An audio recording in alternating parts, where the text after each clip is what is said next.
Heuri tēnei, te taho taku matua no Ngāti Tuwharetoa, ko tauhara te maunga, ko taupo nui atia te moana, Tuwharetoa te iwi, ko te heuheu te tangata. Te taho taku whaia, ko kakepuku, ko aorangi ngā maunga, no Ngāti Maniapoto, ahau, ko Kahumako Rameka tōku ingoa. Our lifestyle was te ao Māori based. You were just immersed in a world filled with karakia, pāo, waiata, pūrākau, learning about ngā atua, ngā tūpuna, maurākau, poi, just everything te ao Māori.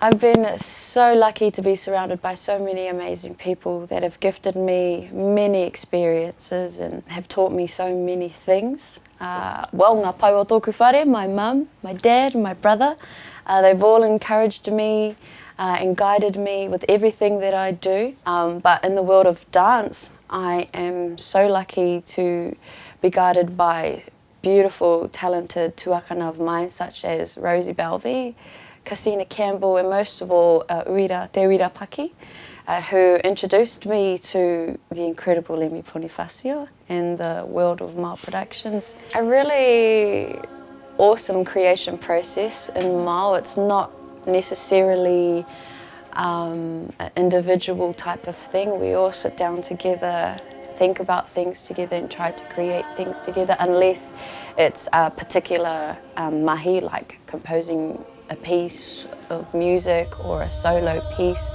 But when it comes to us as a whole, it's a process that we do together.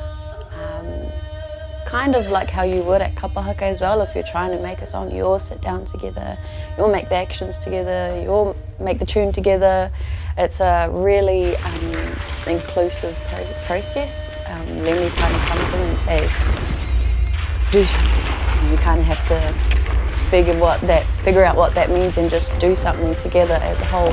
And it always turns out being like exactly what he ends up wanting.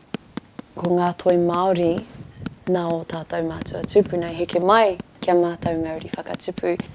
This is literally who you are. It is your ancestor, it is your people, it is your land, it's your taiao. Something that we need to remember and encourage and pass down.